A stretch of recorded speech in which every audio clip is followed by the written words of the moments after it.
Well, good morning, everyone. Jack Dallas here. It's been quite some time since I've made a video because, surprise, surprise, I've been extremely busy. Uh, got a lot going on, making a move pretty soon. Um, and yeah, just kind of been neglecting my videos, to be honest. But I'm here today, and there's so many things I could choose to talk about. I want to talk about the recent police shootings. I want to talk about Black Lives Matter. I want to talk about, things that are going on in Syria. But I've decided today to try to report a little bit on the story of Debbie Wassermann Schultz, the former head of the DNC, resigning. And the reason I'd like to talk about this is to perhaps um, I guess try to shed some new light on the situation and offer some opinions other than the main ones, which are kind of being prepackaged for your consumption, depending on whether you happen to be on the right or left wing of the political spectrum in America. And basically, I'm just going to kind of use a couple articles as like a background here. I'm not really looking at a bunch of links because all the coverage is pretty much the same. And I think most of you are probably familiar with this story, but just to give you a really, really long story short, basically, WikiLeaks, which we don't know whether this was hacked, by the people that they claim it was hacked by. Some people say it was Russia. That's most likely a bunch of bullshit, just to make it look like Trump is like the Russia candidate or whatever. But I really just want to try to point out some facets of this whole story that other people aren't talking about. Now, it is essentially proven that the DNC, with Schultz at the helm, purposely ruined the Bernie Sanders campaign. They saw that he was coming out strong, and they decided that they had to get together with media contacts that they have to sabotage the campaign in order to ensure a Clinton nomination.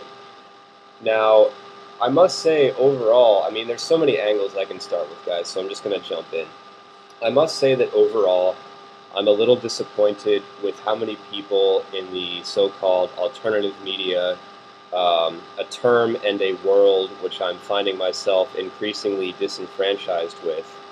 I'm disappointed with their alignment with the Trump campaign. I'm just going to go ahead and call people out. Alex Jones, who I don't consider legitimate at all, obviously jumping on the bandwagon. I don't think he cares about anything but lining his own pocket. I'm a little disappointed to see Stefan Molyneux jumping on the bandwagon. I'm a little disappointed to see all these people, even Zero Hedge to an extent, even though I still really like them, and, I'm going to be citing one of their articles here. It just seems like a lot of these people have jumped on the bandwagon for the purpose of either getting as many clicks as possible to their outlets, or I don't know, maybe they just hate Hillary so much that they would rather see Trump come in and just kick some ass. I'm not really sure. But nonetheless, I felt that this was important to point out. I'm disappointed with how many people that used to be kind of pro individual and pro uniqueness and pro hard work are now simply saying, vote Trump and it'll be better. Like, we finally found our candidate for the alternative thinkers. Um, I don't really think that's true, guys. I think that we need to continue with the mindset that we've had for a long time, that self-governance is the ultimate answer, and that voting for a certain candidate just because they are perhaps the opposite of the candidate that we dislike so much, I don't really think that's a good way to do it. In fact, I think that's essentially why the Democrats are supporting Hillary. As we know, for the most part, when it comes to the left, um, their arguments tend to center mostly around whoever their competition is. So when it comes to Hillary Clinton, most of her voters are not voting for Hillary as much as they're voting against Trump. Whenever I read an article, um, it's always either, when it comes to like the left or whatever, it always tends to be Trump said this, Trump did that, Trump's a racist, blah, blah, blah. I mean, this is not a revelation by any means. It's just something I felt the need to point out. You never really see talking points about the candidates' actual positions.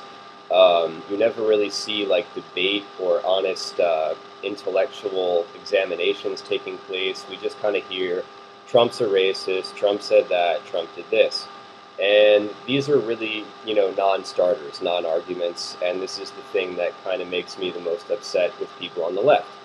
So I've pointed out my two chief complaints with the more conventional ways of thinking about this situation. Now, moving forward, it seems to me that the fallout from this situation, in terms of the damage within the Democratic Party, is already attempting to be controlled. What I mean by that is most people who are already on the left, who are already going to vote Democrat, are reading, they're reading this article. And I think what the Democrats are essentially trying to do is to prevent fallout in terms of people not voting for Hillary because of this. So, in other words, number one, they're going to throw Debbie Schultz under the bus. Now, does she deserve to be thrown under the bus? Absolutely. She probably should have been a long time ago. But notice that, the Clinton campaign is kind of being taken out of the whole thing. It's being portrayed as though Schultz was kind of, I don't want to say acting alone because other people were named, but basically, they're going to get rid of her and they're going to say the problem is solved. No one's going to examine what I think would be more worthy of, looking into, which is, does this speak volumes about the party and their quote unquote platforms in general? And I would say it does. I mean, rather than simply saying, oh, this was something Debbie Schultz and her people did, and, maybe Sanders got screwed, but we still can't vote for Trump, maybe Democrats need to be saying, hey, if I was lied to about this topic on this level, what else am I being lied to about? If Debbie Schultz can write an email to Politico and ask them to change the headline of one of their articles, which they ended up doing, should I be reading Politico? Should I be taking them seriously? How many other articles have been doctored in how many other publications?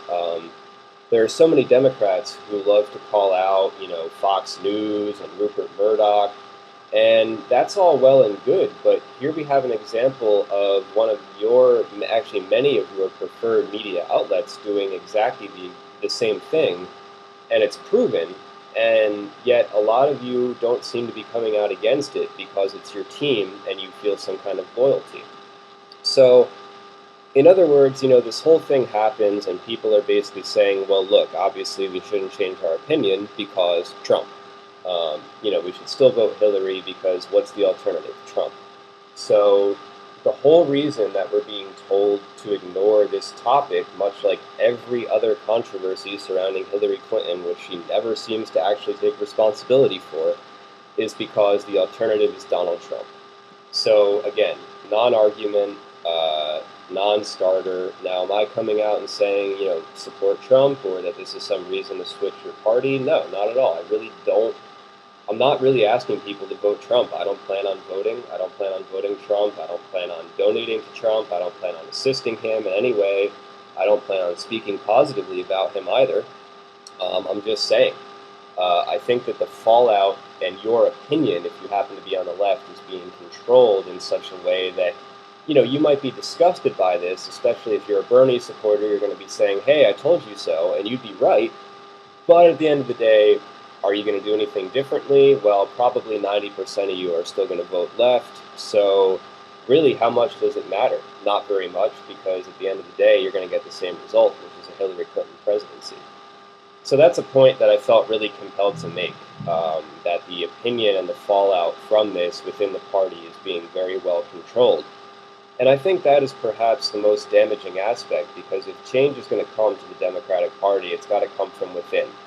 The reason is because anything that anybody on the right says is going to simply be portrayed as racist, it's going to be portrayed as not politically correct, and it's going to be portrayed as a smear campaign, whether it's true or not. So, even if the Trump campaign wanted to jump on this as some kind of, method for gaining votes or perhaps getting some voters that are on the fence to come over to their side, the opposition is going to have nothing to do with facts. It's going to have everything to do with emotional, arguments based on essentially, oh, but look, Trump said blah, blah, blah. And then you're going to be essentially, taken away from the argument. Um, that's just kind of a point I felt really compelled to make. And you can see an example of it here. Is Donald Trump a racist? This is in the op-ed of the New York Times, of course. It's just low level reporting. It's just, it's the reason why publications like the Times have such bad readership numbers. It's why they're so desperate to get more ad dollars. Um, it's why they only let you read 10 articles for free a month when everybody else is handing out content for free left and right. It's because people are waking up to the fact that this is a lie, and people can call that partisanship all they want, but I think the truth is being revealed. Um, Moving on, I don't know, guys. I want to know how some of you feel, depending on what side you're on, especially left wingers. You know, are you are you changing your opinion about your party because of this? Um, and interestingly, now we're seeing the person that's stepping in for Schultz is kind of another anti-Bernie Sanders person. Um, I wonder how much of a change we're actually going to see.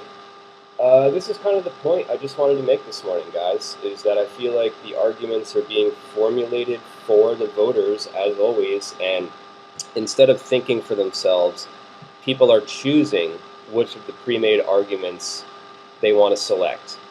So even if you were to find out that all the bad things that people say about Hillary Clinton are true, because of how the media is controlling you, you're still going to vote the same way, and it's not going to matter. Um, I don't want to sound like that guy, but was I not saying from the very beginning, guys, that Bernie Sanders was a sellout, that he was going to end up endorsing Hillary, that she was going to end up with the nomination? I still, to me, all of this is so obvious. I mean, they just want, his voters to vote for her. I mean, there was never any legitimacy to his campaign anyway. I did my two videos on Bernie Sanders, in which I essentially stated that one of the things I didn't like about Bernie was that I felt that he was kind of disingenuous and not really authentic in the arguments he was making. It's almost as though he essentially knew that he would lose, which I think as long as he had a brain cell firing in that head of his, he would have known. And so he knew that it didn't really almost matter what he said. Um, I think what it comes down to is that he knows that by endorsing Hillary, he's going to get some kind of kickback, whether that's a cabinet position, whether that means heading up some committee where he makes a bunch of money, or whether he gets exactly what Hillary got, which basically Hillary was told, wait your turn for Obama, and then you'll be president. And, maybe that's what Bernie's being told. I don't know if he's going to be handed the presidency, but, I'm sure he's getting some kind of kickback for playing ball and endorsing Hillary. And notice how interesting the timing is. Bernie endorses Hillary before all this stuff comes out about the DNC. Of course, Bernie is still upset, but what does it matter? He's still telling people to vote for Hillary. Why? Because Trump. He's not coming out and changing his position. So at the end of the day, these people act upset, but they're not telling you to do anything differently because of it. They're not telling you to act differently. They're not telling you to think differently. Most importantly, they're not asking you to challenge or examine your own party. And it was your party that committed this crime. This wasn't Fox News. This wasn't the Republicans. This wasn't Donald Trump. I mean, this is your own party sabotaging the freedom of another candidate to express his ideas. And at the end of the day, what it comes down to is, are the Bernie Sanders supporters going to be authentic? And are they going to try to do something about this? Or are they going to just believe the anti-Trump rhetoric and go ahead and support Hillary because their candidate swindled them into voting for the person that they claimed to not want the nomination? Now, again, I'm not saying go out and support Trump. What I'm saying is you guys need to be calling out your own party. I mean, this is disgusting. If it were found out that a Republican was doing anything near close to this, it would be in every goddamn headline for days. And already, I went through the headlines from the most typical liberal outlets, and this story is already kind of buried in a way. I mean, they're talking about the usual, what did Trump say? They're talking about other things. They're talking about Black Lives Matter. The reason for that is because the convention is going on, and they basically don't want an interruption. They don't want any anti-Clinton sentiment during this, very, very critical time. And so they're just going to put anything else on the front page. It's not about running alternative information. It's more about burying this information. So, again, guys, my chief argument is if you're on the left, you need to be examining your own party. Again, I don't support Trump. I'm not asking you to support Trump. I'm not trying to get you to switch parties, but you guys need to realize, again, even if you were a Hillary supporter from day one, even if you've been a Democrat your whole life for at least a number of years, I mean, you need to ask yourself, if they lied about this, what else are they lying about? If media publications can be sent an email and asked to change headlines or change content or change the tone of an article, and they do so without questioning it at all, then you guys need to maybe take a day off of criticizing Fox News and look into your publications that are literally colluding behind your back to make up your mind for you. So guys, I'd love to know your thoughts on what I have to say about this, and let me know. Hit me up. realjackdallas@gmail.com, realjackdallas on Twitter, hit me up on YouTube. Let me know what you think, you guys. I really want to hear from you. We'll talk soon.